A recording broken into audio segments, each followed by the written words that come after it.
At 4:11 in the morning, a woman ran 3 kilometers through the rain carrying a child who had stopped crying. And when she reached the lighted glass doors of the best private hospital in that part of Lagos, they would not let her through them. Her name was Chidinma Okeke. She was 28 years old, soaked to the skin, barefoot on one foot because a slipper had come off somewhere on Adiola Street, and she had not stopped for it. In her arms, her son, Emeka, 4 years old, hung loose and hot, his head against her collarbone, his small chest moving too fast, and then not fast enough. In the pocket of her wrapper, she had 11,000 naira folded into a knot of cloth, every coin and note she owned in the world.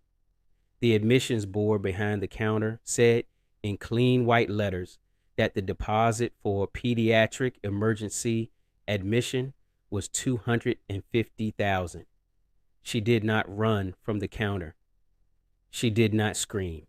She set the money on the glass, all of it, and asked them to please just look at him first. And the woman behind the counter, who was not cruel, slid the money back across the glass and said the policy was a policy. This is the story of that policy, of the man who was standing fourth in the queue behind her, and of a chipped blue enamel cup that a girl had once filled with water for a stranger 11 years before. Chidinma Okeke sold a kara at the mouth of Ladipo Street, under a faded golf umbrella she had inherited from her mother, from a wide black pan of oil that she lit before 5 every morning.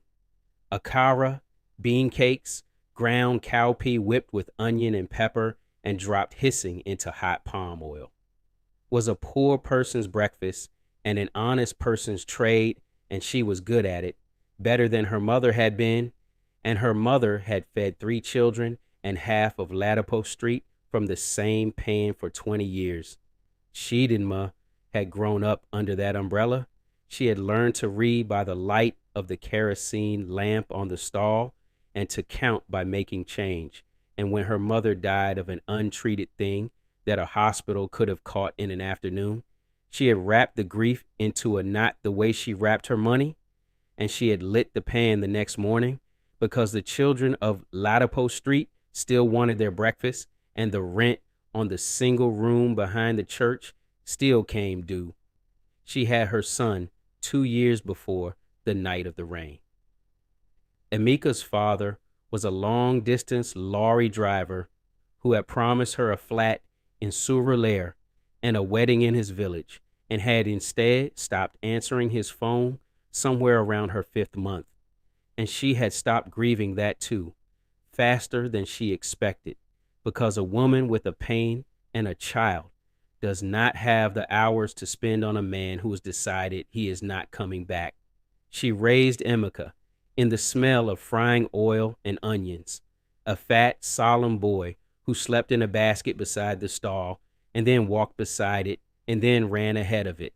And the women of the market call him small landlord because of the serious way he surveyed the street, hands behind his back as though he owned it. She was not a complainer. This is the thing to understand about Chidinma Okeke before the night the hospital turned her away. She had been poor her whole life, and she had never once stood in the road and asked the sky why. She paid her dues to the market association on the 1st of the month. She gave free akara to 2 old women at the end of Ladipo Street who had no one, the way her mother had, 3 balls each, every morning, wrapped in newspaper, and she did it quietly so that the old women would not feel it as charity. She kept a chipped blue enamel cup hooked on a nail under the umbrella, the one her mother had used, and she filled it with water from a jerry can for anyone who was thirsty and could not pay. A daneful conductor between trips, a child running an errand, a stranger having a bad day. Water, her mother used to say, is the one thing you must never sell to a thirsty person. You give it, and you forget that you gave it. That is how the world keeps standing. Emika had been fretful for 3 days before the rain, a low fever that came in the afternoons. She had bought chloroquine from the chemist on the corner, the way everyone on Ladipo Street bought medicine in foil strips over the counter, and for 2 days it had seemed to help, and then on the third evening it stopped helping. By 9 o'clock that night, he was hot to the touch in a way that frightened her, his eyes glassy, refusing water even from the blue cup. By midnight, he was shaking.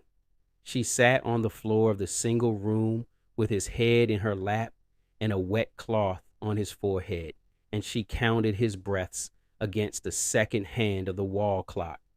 And somewhere after 3 in the morning, the shaking stopped. And that was worse than the shaking because he went soft and quiet and would not wake properly. And his breath came in a way she had heard once before in a crowded ward at the General Hospital in Yaba the year her mother died. She did not have a car. She did not have the number of a doctor. What she had was a sleeping son who weighed 18 kilos and a memory of where the light stayed on all night, and so she wrapped him in the cloth and she ran. The hospital was called St. Raphael's. Everyone on that side of Lagos knew it. 4 stories of cream-colored concrete and blue glass behind a wall, a generator that never went off so that the windows glowed steady gold, while the rest of the street guttered in and out of darkness, a car park full of clean SUVs, a sign at the gate with a red cross and a name and the words, "Private Hospital." It was the place you were taken if you were the kind of person who got taken to places. Chidinma had passed its gate 1,000 times on the bus. She had never once imagined going in, but its lights were on at 4 in the morning and her son was not waking up, and a person will run toward the light. The security man at the pedestrian gate looked at her bare foot and her soaked wrapper and the child in her arms, and to his credit, he opened the gate, and to his credit, he said, "Sorry, madam, go quick," and pointed her at the doors. The doors slid open on their own. Inside it was cold, the kind of cold that money makes, air conditioning humming over a waiting room with cushioned chairs and a flat screen showing the weather, and a long curved counter of pale stone, and behind the counter a woman in a navy uniform with a name badge and a headset, awake and composed at 4 in the morning, looking up at the wet woman who had just run in out of the dark. "Good morning, madam," the woman said. "Welcome to St. Raphael's. How can I help you?" "My son," Chidinma said. Her voice did not sound like her own. "My son. He is not waking up. He has fever since 3 days. Please, please look at him." And here is where the story turns, and where it would be easy to tell it wrongly, so it must be told exactly. The woman behind the counter was not a monster.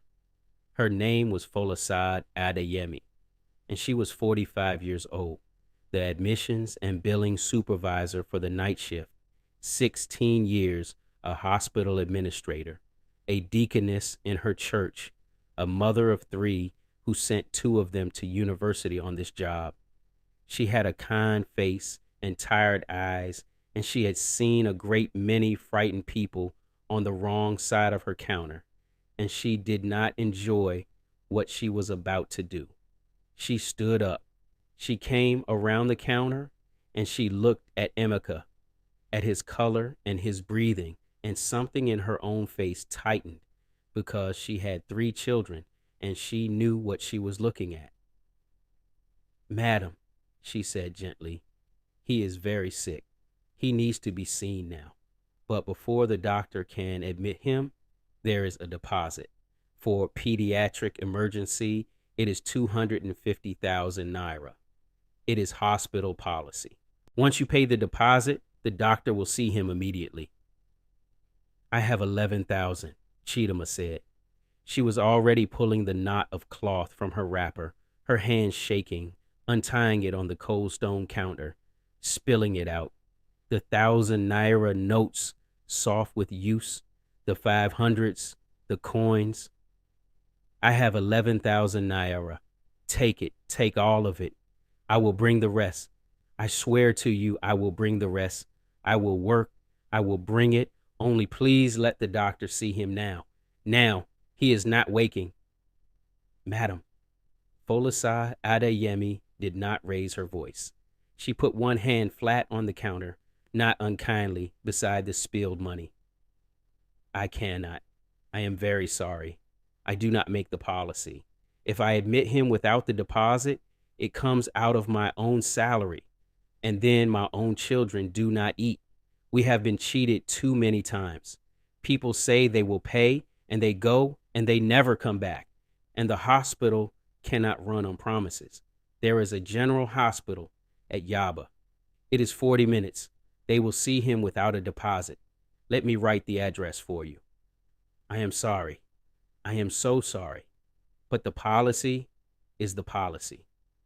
40 minutes. Chidinma looked down at her son's face. She knew, with a knowledge that had no words, that they did not have 40 minutes. She had heard this breathing before. She did not scream.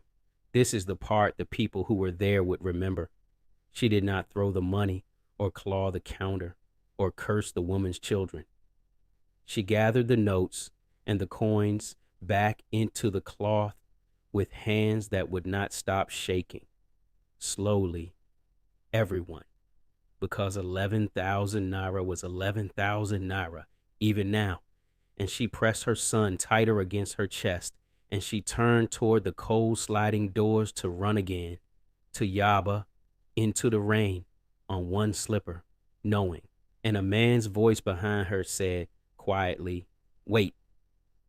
There were 3 people in the queue behind Chidinma, because even at 4 a.m, St. Raphael's had people coming in. A man with his hand wrapped in a bloody towel, a heavily pregnant woman with her husband, and behind all of them, 4th, holding a small overnight bag in a plain gray caftan and worn leather sandals, was an old man. He was perhaps 64. He was unremarkable. He had a short gray beard and reading glasses pushed up on his forehead, and the soft, heavy build of a man who had once been broad and had settled, and he had been standing quietly in the queue the way an old man stands, leaning a little, watching. Nobody had looked at him twice. He had come in alone by ordinary taxi an hour before to be admitted himself. For chest pains his doctor wanted observed overnight, a private checkup he had chosen to do anonymously because he did not like the fuss that came when people knew who he was. He had been about to give his own name at the counter when the wet woman ran in with the child, and so he had stepped back, and he had watched the whole thing. Wait, he said again, and he stepped out of the queue. He was not loud. He moved slowly. But the room changed around him the way a room changes when a certain kind of person speaks, and Chidinma stopped at the door. He came and stood beside her, and he looked at Emeka for a moment, and then he looked at Folasade Adeyemi, and he said in the mild voice of a man asking the time, "You are turning this child away because of a deposit." "Sir," said Folasade, "it is the policy. If you are also here for admission, 250,000 naira, he said, as though tasting the number. And she has 11, and the child cannot wait. He looked at the boy again. How long has he been breathing like this? Since after 3, sir, Chidinma whispered. She did not know who he was. She only knew that someone had said, wait, and that no one had said that to her all night. That is cerebral malaria, or it is on its way, the old man said, not to her, to the woman behind the counter, and his voice was still mild, and that was the frightening thing about it. Or severe anemia.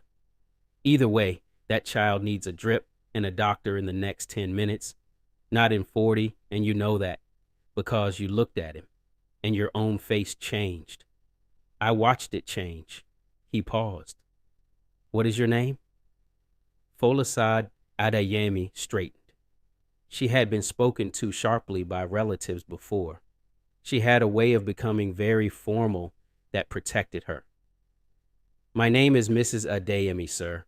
I am the night admissions supervisor. And with respect, the deposit policy is not mine to waive.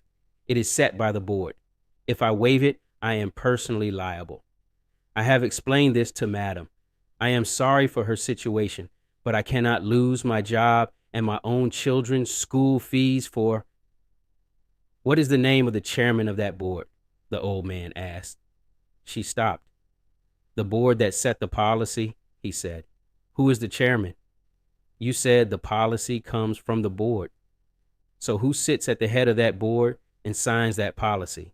Tell me his name. Folasade Adeyemi looked at him, and for the first time, something uncertain crossed her face. The chairman and founder of St. Raphael's, she said slowly, is Chief Bartholomew Nwachukwu. But sir, he does not come here at night. He is not Bartholomew Nwachukwu, the old man repeated. He reached into the breast of his plain gray caftan and took out a worn leather wallet, and from it a single laminated card, and he set it on the pale stone counter beside the place where 11,000 naira had been refused, and he turned it to face her. It was a hospital identity card. It was old and softened at the corners. It carried his photograph, younger by 10 years, and a title and a name. I am Bartholomew Nwachukwu, he said. I built this hospital. I wrote that policy, and I am standing in my own lobby watching it kill a child. The room went very still. The pregnant woman's husband had stopped talking. The security man had come 3 steps inside the doors. Folasade Adeyemi looked at the card, and at the face of the old man, and at the face on the card, and the color left her own. Sir, she said. Chief, I did not. No, he said. You did not. Because I told all of you not to. I come here as a patient sometimes with no announcement, precisely so that I can see what my hospital is when it does not know I am watching. I have done it for 9 years. He turned from her gently, and he looked at Chidinma, and his face when he looked at the child was not mild anymore. It was something older and more tired and very sad. And tonight I have seen it. He raised his voice, only a little, to the room. Where is the doctor on call? Get me Dr. Bello. Now, this child goes to the children's ward this minute on my admission, under my name, no deposit. Move. And St. Raphael's, which 40 seconds earlier had been a wall, became a hospital. What happened in the next 20 minutes happened fast, and Chidinma Okeke remembered it only in pieces, the way you remember the worst and best night of your life. A trolley. A young doctor in green scrubs running, his shoelaces untied, called from the on-call room, taking one look at Emeka and not asking anybody about any deposit. A cannula going into the back of her son's small, limp hand. A bag of clear fluid lifted onto a hook. A finger prick, a drop of blood on a slide, a machine, a number read out. The boy's blood sugar was on the floor. His malaria parasite count was through the roof. He was perhaps an hour from the kind of seizure you do not always come back from. Artesunate, the doctor said, pushing it into the line. Dextrose, oxygen. A nurse cutting away the wet cloth, drying the boy, covering him. And through all of it, the old man in the gray caftan stood at the foot of the bed with his overnight bag still in his hand, not interfering, only watching, the way a man watches to be sure a thing he has ordered is actually done. Chidinma stood against the wall of the treatment room with her hands pressed over her mouth, and she did not make a sound. because she was afraid that if she started, she would not be able to stop, and the boy needed the room quiet. At one point, the young doctor looked up at her and said, "Mama, he is very sick, but you brought him. You hear me? You brought him in time. Whoever stopped you at that desk nearly." And then he caught the old man's eye and did not finish, and bent back to the child. The old man let out a long breath and turned for a moment to the small crowd that had gathered at the edge of the lobby. The security man, a cleaner, two patients who had watched it all, and he spoke to them the way an elder speaks when he wants a thing remembered. "You see what nearly happened here tonight," he said quietly. "You who are watching, do not look away from it. If a story like this one is worth your time, then stay with these people. Sit with them to the end, because the part that matters most is still coming, and it is not the part you think." Then he turned back to the woman against the wall. It was the old man who came to her. He stood beside her, this stranger who had turned out to own the building, and for a while he said nothing at all. Then he said, "He is in good hands now. Dr. Bello is the best I have. Your son chose a good night to be sick, if he had to be sick." It was a strange, kind thing to say, and it was exactly the right thing.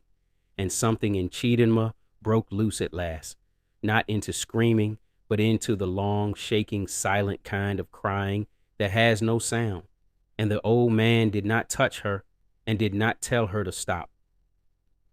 He let her.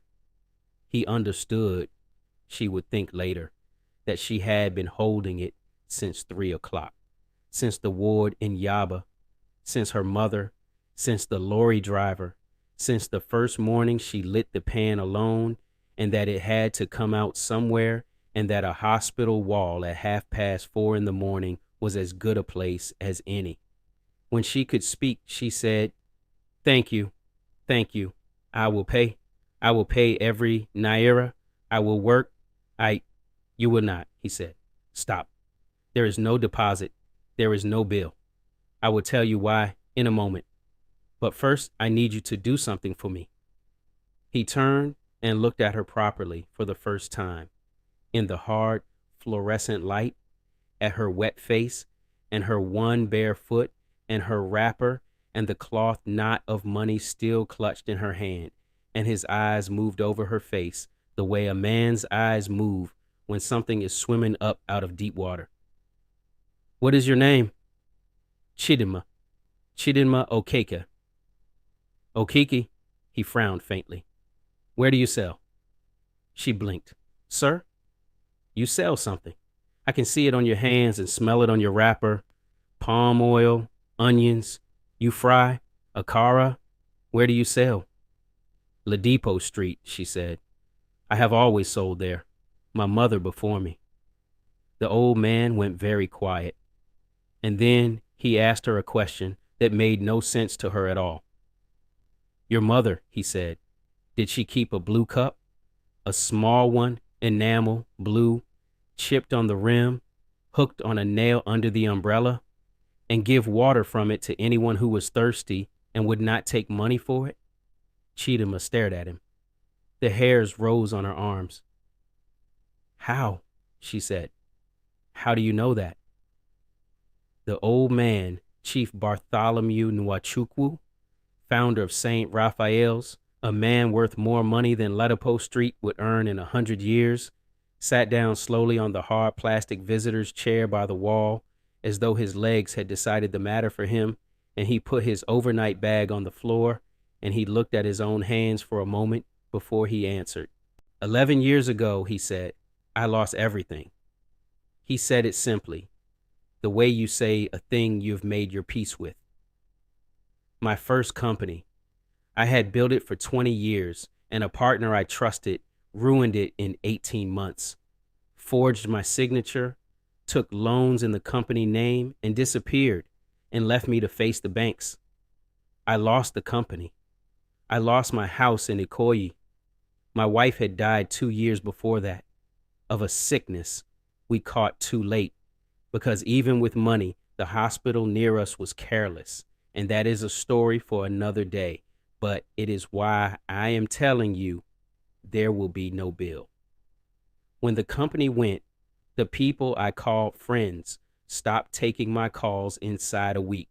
I was 53 years old and I had a court case hanging over me, and I was, for about 4 months, genuinely without money. Not poor the way you've been poor. I will not insult you. I had been rich and I failed. That is different. But for those 4 months, I was hungry and I was ashamed, and I walked everywhere because I could not afford to ride. He looked up at her. Every morning I cut through a market near La Depot to reach the lawyer who was handling my case. A woman sold akara there under a golf umbrella. One morning, it was raining, like tonight. I remember the rain. I had not eaten in a day and a half, and I had exactly nothing, not one naira. And I stood across the road from that stall, and I smelled the oil and the onions. And I was a grown man, a man who had built a company, and I nearly wept in the road because I was hungry and could not buy bean cakes from a roadside stall. He stopped. And the woman saw me. I do not know what she saw on my face. She called me over. I told her I had no money. I was too proud to take food, even then. God forgive me. I almost walked away, and she did not argue with me. She did not make it charity. She just took a chipped blue cup off a nail and filled it with water and put it in my hands and said, "Sit. Water is not for sale to a thirsty man." And while I drank it, without asking me anything, she wrapped 3 balls of akara in newspaper and set them on the bench beside me and turned away to serve someone else so that I would not have to look at her while I ate them, so that I would not be ashamed. His voice had gone rough. I ate them. I have eaten in the best hotels in London and Dubai. I have never in my life tasted anything like those 3 balls of akara from that newspaper. And when I was done, she came back and she said only one thing to me. She said, "A bad season is not a bad life. Go and stand up again." Chidinma was crying again, silently, both hands over her mouth. I went and stood up again, the old man said. The case turned. I had kept clean records and the forgery was proven and I was cleared. And I started over with nothing but my name, and in 11 years I built it back. All of it and more. And the first thing I built, the very first, with the very first money, was a hospital. Because of my wife, so that no one with money would ever be turned away from care the way she was failed. And he stopped, and a terrible understanding came into his face. And somewhere in 11 years of building that hospital, I let men in suits write me a policy that turns away exactly the woman who fed me. I never went back to that stall. I was ashamed for her to see how low I had been. And then I was busy. And then years passed, and I told myself I would go and find her one day and thank her. And I never did. I looked for the cup tonight, he said, the moment you said akara, the moment I smelled your wrapper. I have looked at every akara seller in Lagos for 11 years for that blue cup. He looked at her. Where is your mother, Chidinma? She died, Chidinma said. 6 years ago, a sickness. The hospital near us was... She could not finish it. The old man closed his eyes. It was you, she said suddenly, wonderingly, the pieces turning over in her own memory now. A rainy morning, years ago, a big, quiet, shamed man in good clothes gone shabby, her mother taking down the blue cup, herself a teenager, scaling fish at the end of the bench, watching. I was there that morning. I remember you. My mother sent me to fetch more water after, because you finished the cup. And she put her hand over her mouth. It was you. It was me, he said. For a long time, neither of them said anything. Down the corridor, a monitor beeped steadily, which is the sound of a heart that has decided to keep going. The rain had thinned at the windows. The young doctor came to the door, pulling off a glove, and said, "Chief, Mama, he is stable. The fits have stopped. His sugar is up. The artesunate is in. He is not out of danger. The next 48 hours matter, but," he allowed himself a small, tired smile, "he is going to be all right. He is asking for his mother and for somebody called Small Landlord, which I do not understand." Chidinma made a sound and went to her son, and the old man let her go and sat in the plastic chair with his hands open on his knees and wept the way old men weep without moving his face. But the story does not end at the bedside, because on this channel, mercy is not enough. The next morning, Chief Bartholomew Nwachukwu did not go home. He had himself discharged. The chest pains were nothing. Anxiety and a long week, the cardiologist said, and he waved it off. And instead of leaving, he called a meeting, and he made it the kind of meeting that leaves a record. He summoned the hospital's medical director, the chief operating officer, the head of the board's governance committee, and the company's secretary to the fourth floor boardroom by 10 o'clock, and he had the night's events placed on the table in front of them in order in documents, because St. Raphael's, like the careful man who built it, kept records. There was the CCTV from the lobby, time-stamped 4:14 a.m., showing a soaked woman setting money on the counter and a child not moving in her arms. There was the admissions log in which Folasade Adeyemi had, to her credit, the old man noted aloud, honestly written, "Paid's emergency, deposit not met, advised to GH Yaba," because she had followed the rule and recorded that she had followed it. There was the policy document itself, admissions policy SR04, the cash deposit schedule for emergency admissions, last revised 3 years before, bearing at the bottom the signature of the chairman of the board, his own signature. "I want everyone in this room to look at that signature," Chief Nwachukwu said, "before anyone in this room decides to blame the woman at the desk." He had not slept. He looked it. But his voice in the boardroom was the voice that had built 2 fortunes, and the men around the table sat very straight.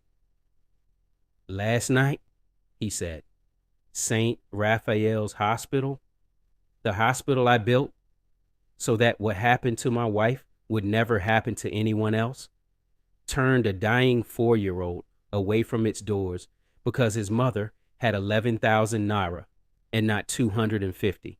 The boy is alive this morning by the accident that I happened to be standing in the queue here anonymously, because I no longer trust what this hospital tells me when it knows I am listening. If I had stayed home, that child would be dead, and there would be a clean entry in the admissions log recording that we followed policy while he died on his mother's chest in the rain. I've read that entry. It is correct. That is the horror of it. Everything we did last night was correct, and it was monstrous. And the fault is not the woman who enforced the policy. The fault is the man who wrote it. He laid his hand flat on the signed policy. Me." The medical director began to say something about uncollected debts, about the millions the hospital wrote off each year to people who promised and vanished, about how the deposit existed for real reasons and not from cruelty, and Chief Nwachukwu raised one hand and let him finish every word, and then said, "Yes, all of that is true, and none of it is worth one child. We are a hospital that lets a child die in its lobby to protect its margins is not a hospital. It is a shop that happens to sell medicine. And I did not survive losing everything, and build this place with my own name in order to run a shop. So, we are going to change. What he ordered that morning, he ordered with the authority of a man who owned 51% of the company and the moral authority of a man who had been right at 4 a.m. And the board minutes recorded all of it. First, an immediate revision of admissions policy SR04. From that day, no patient presenting with a life-threatening emergency, and most especially no child, would be turned away from St. Raphael's for inability to pay a deposit. Triage first, treatment first, billing after. A medical officer, not a billing clerk, would make the call on what was an emergency, and the default in any doubt would be to treat. Second, he established, then and there, with an initial endowment from his own pocket of 50 million naira and a standing annual contribution, the Adaeze Nwachukwu Emergency Fund, named for his late wife, to cover the genuine emergency admissions of patients who could not pay, so that the cost would never again fall on the conscience or the salary of a night supervisor. Third, he ordered the deposit refused at 4:14 that morning be examined as the first case the new policy was meant to prevent, and entered into the staff training file, not to shame Folasade Adeyemi, but so that every new admissions officer would be shown it and told, this is the morning the chairman stood where you stand, and this is why we do it differently now. And then he sent for Folasade Adeyemi. She came up to the boardroom certain she was being fired, a 16-year career ending, 3 school fees with it, and she stood by the door with her hands folded and her chin up, ready. And Chief Nwachukwu stood, which a chairman does not do for a night supervisor. And he said, Mrs. Adeyemi, sit down, please. And when she had sat, he said, last night, you did your job exactly as this hospital trained you to do it. And your job was wrong. And that is my fault and not yours. You wrote the truth in the log when it would have been easier to write nothing. You told that woman about Yaba because you wanted the child to live, even while the policy tied your hands. I watched your face when you looked at the boy. You were not cruel. You were trapped by a rule I signed. He paused. I am not going to fire you. I am going to do something that will be harder for you. I am going to put you in charge of training every admissions officer in this hospital on the new policy, because you are the one person here who knows, in your body, exactly what the old one cost. You will tell them this story. Will you do it? Folasade Adeyemi, deaconess, mother of 3, 16 years, a hospital administrator, who had slid 11,000 naira back across a counter at a dying child's mother 8 hours before and had not slept either, put her face in her hands and wept and said yes. Chidinma Okeke spent 11 days in St. Raphael's children's ward in a clean bed by a window, and on the 3rd day he sat up and demanded a kara and was very offended to be given pap instead. And the nurses, who had heard the whole story by then, because hospitals are villages, doted on the small landlord shamelessly. His blood count climbed. The fever broke for good. Dr. Bello, who would later be promoted to head the new paediatric emergency unit that the chairman funded, said it was the malaria and the dextrose and the artesunate that saved the boy. And that was true. But he also said privately to a colleague that what saved the boy was an old man who happened to be standing in a queue and could not let a thing go by. And that was true as well. On the day Emeka was discharged, Chief Bartholomew Nwachukwu was waiting in the lobby, the same lobby, by the same counter, holding something in both his hands. He had had it cleaned, but he had not had it mended. The chip was still on the rim because the chip was the point. It was a small enamel cup, faded blue, hooked once on a nail under a golf umbrella on Ladipo Street, and given 11 years before to a hungry, ruined man who would build a hospital. He had kept it all those years. He put it into Chidinma Okeke's hands. Your mother gave me water from this when I had nothing, he said, and she did not let me feel it as charity, and she told me a bad season is not a bad life. I have carried it for 11 years, and I did not know whose it was until 2 weeks ago. It belongs in your family, but I am going to ask you to do with it what she did with it. And he told her what he wanted to build with her, and it was not money handed down like an alms, because both of them had been raised to know the difference, and neither of them would have stood for that. Here is what they built, and it is the reason the story does not simply end with a rich man's check. Chief Nwachukwu did not make Chidinma Okeke rich and send her home to be grateful. He had watched a careless gift turn a proud woman into a beggar his whole life, and he would not do it. Instead, he asked her to run something.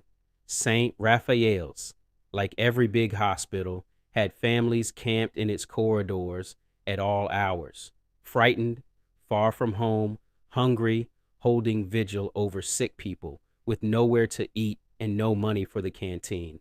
He gave Chidinma the lease, rent-free for the first 3 years, on the small shuttered shop unit beside the hospital car park, and a startup grant from the new foundation. Not a gift to her, but a contract with terms to open a proper kitchen. And she called it Mama's Cup, after the blue enamel cup and after her mother, and she sold akara and pop and jollof and stew at prices a market woman could afford. And beside the till, hooked on a nail, sat the chipped blue cup, and from it she gave water, free, to anyone who was thirsty and could not pay, the way her mother had, the way she had been raised, the way she would raise Emeka. Within a year, she employed 4 women off Ladipo Street. Within 2, she was supplying the hospital canteen. The small landlord did his homework at a corner table after school and surveyed his mother's kitchen with his hands behind his back as though he owned it. And one day, his mother thought he might. Folasade Adeyemi ran the admissions training for the next 6 years, and she began every session the same way, holding up a printout of a CCTV, still time stamped 4:14 a.m., and she said, "This was me. I followed the policy. The policy was wrong. Let me tell you about the morning the chairman stood where you are standing." And no child was ever again turned away from the doors of St. Raphael's for a deposit, and the Adaeze Nwachukwu Emergency Fund admitted 4,000 patients in its first 6 years who would once have been sent into the rain, and a great many of them lived who would not have, and that is not a small thing to leave behind. And Chief Bartholomew Nwachukwu, who had eaten in the best hotels in London and Dubai and had never tasted anything like 3 balls of akara wrapped in newspaper, took his breakfast most mornings for the rest of his life at a corner table in a small kitchen called Mama's Cup, where a woman whose mother had once saved him fried bean cakes in a wide black pan, and where the water was never, ever for sale. He came in one gray morning near the end, slower than he had been, and Chidinma set his plate in front of him, and he looked at the blue cup on its nail by the till.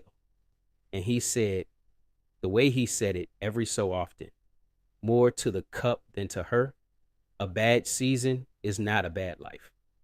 And Chidinma Okeke, who had run 3 kilometers in the rain with a child who had stopped crying and had set every naira she owned on a counter and watched it slide back, dried her hands on her apron and took the cup down and filled it and gave it to him and said, "Drink, Papa. Water is not for sale to a thirsty man.